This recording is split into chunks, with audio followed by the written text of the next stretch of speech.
Comme tous les jeudis, c'est le moment de retrouver la rubrique On en parle. La question vous a été posée cette semaine et elle concernait la réforme du franc CFA. Le franc CFA est-il mort? Vous avez été très nombreux à réagir et avec notre invité, nous allons répondre à vos questions.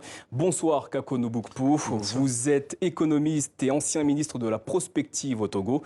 Votre dernier ouvrage s'intitule L'urgence africaine, changeons le modèle de croissance. C'est aux éditions Odile Jacob. Merci d'être avec nous. Lassine Sangare à Bamako au Mali estime que non, le franc CFA n'est pas mort. Pour lui, c'est une nouvelle forme de colonialisme économique.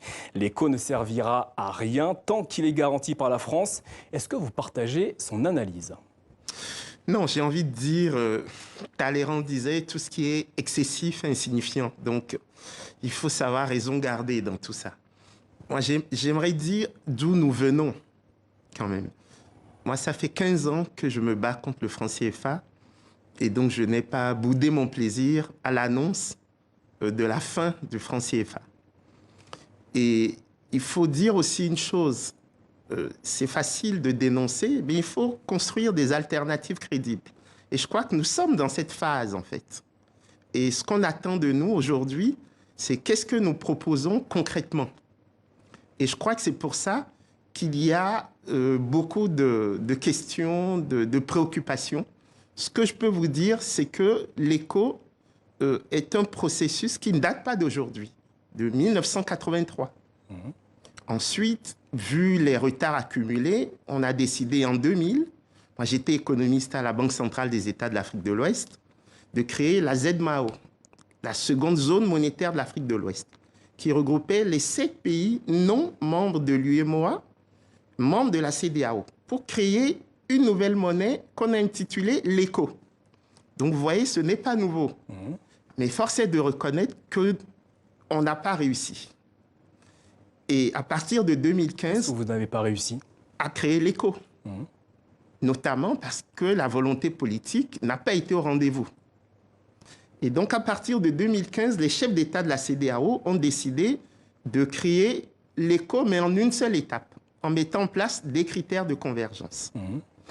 Et ce qui est annoncé, c'est qu'en juillet 2020, les États qui satisferont aux critères de convergence pourront rentrer dans l'éco.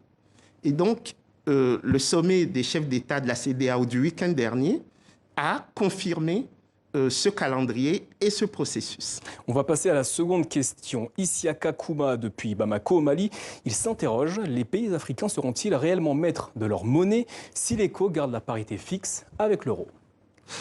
Oui, il n'y a pas de difficulté. Moi, j'aimerais vraiment rassurer nos téléspectateurs. Il y a 2 processus qui convergent. Il y a un processus qui est celui du CFA, dont on a annoncé la fin. Donc, il va y avoir une période de transition. Durant cette période de transition, l'éco va avoir un taux de change fixe avec l'euro. Pourquoi? Pour éviter les phénomènes de fuite vis-à-vis de la monnaie. Vous imaginez qu'on nous annonce aujourd'hui que le CFA n'existe plus et qu'on ne sait pas quel va être son régime de change et qu'est-ce que vous allez faire si vous êtes rationnel. Vous abandonnez votre monnaie et vous vous réfugiez vers les actifs réels. Et donc, pour rassurer tout le monde, les investisseurs internationaux, les opérateurs locaux, il fallait dire que de toutes les façons, dans un premier temps, rien ne va changer concrètement. C'est toute la subtilité des annonces monétaires. Il faut rassurer les gens, parce qu'on est là dans un domaine où la confiance est le principal actif. Alors, Kako Nubukpu, depuis l'annonce faite ce week-end à Abidjan, quelles seront les prochaines étapes? Non, les prochaines étapes, elles sont très simples. Vous savez, nous avons défini 6 critères de convergence, 4 de premier rang et 2 de second rang.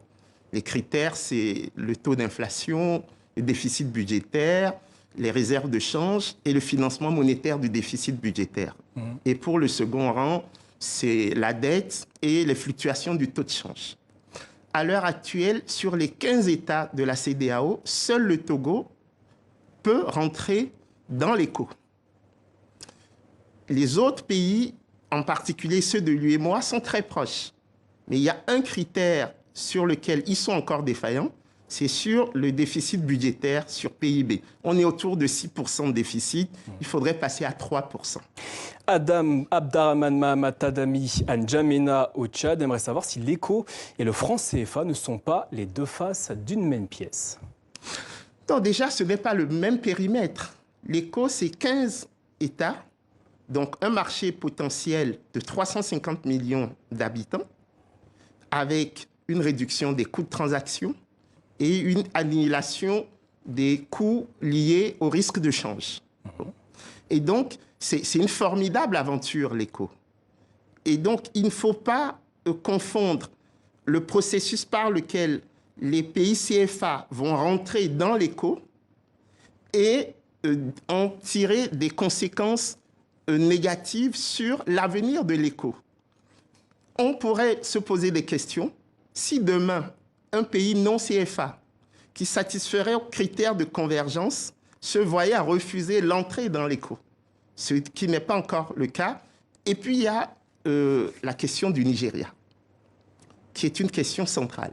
C'est 3/4 du PIB de la CEDEAO et c'est la moitié de la population. Et le Nigeria, aujourd'hui, a un taux d'inflation de 16% à peu près, mais en revanche a un très bon ratio dette sur PIB, autour de 20%. Donc 2 fois moins que les pays de l'UEMOA. Donc ce que je veux dire par là, c'est qu'on a un travail à faire, un vrai travail de convergence pour que nous puissions passer rapidement à l'éco. Koné Sirabana Mamadou à Abidjan, Côte d'Ivoire. Les populations africaines doivent-elles espérer que l'éco résoudra leurs problèmes de pauvreté? Vous savez, la monnaie est importante, mais il n'y a pas que la monnaie. C'est l'ensemble des politiques économiques de développement qui va permettre d'obtenir la croissance forte, inclusive, que nous recherchons tous. Mais en revanche, ce qui est sûr, et c'est ce pourquoi moi j'ai toujours critiqué le franc CFA, je pense qu'une monnaie qui ne permet pas de financer l'économie réelle, une monnaie qui ne permet pas d'être compétitif à l'export, n'est pas une bonne monnaie. Et c'est pour ça que j'ai toujours demandé qu'on ait une monnaie rattachée à un panier de devises. Justement, où en est-on vis-à-vis de ce panier de devises?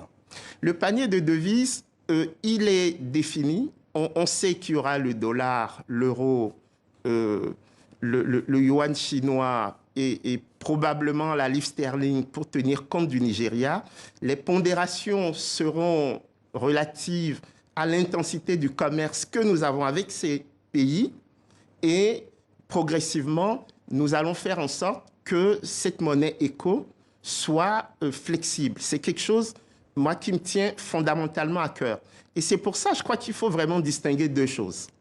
Le symbole, c'est ce qu'on a fait le week-end dernier en abandonnant le CFA. C'est hyper important parce que la monnaie, c'est un fait social total. C'est important. L'unité de compte, c'est votre identité. Ce n'est pas par hasard que les Américains ne comptent pas en yens ou que les Européens ne comptent pas en yuan. Et le CFA, c'était, pour moi en tout cas, le fonds des colonies françaises d'Afrique. Donc, c'est très important qu'on ait annoncé la fin du CFA. Maintenant, nous, les techniciens, il faut qu'on travaille sur les questions de politique monétaire. Alors, dernière question, elle nous provient de Moïse Bobong. Le vrai problème de l'Afrique est qu'elle est divisée en plusieurs zones économiques. Peut-on imaginer un jour une monnaie unique? Très rapidement.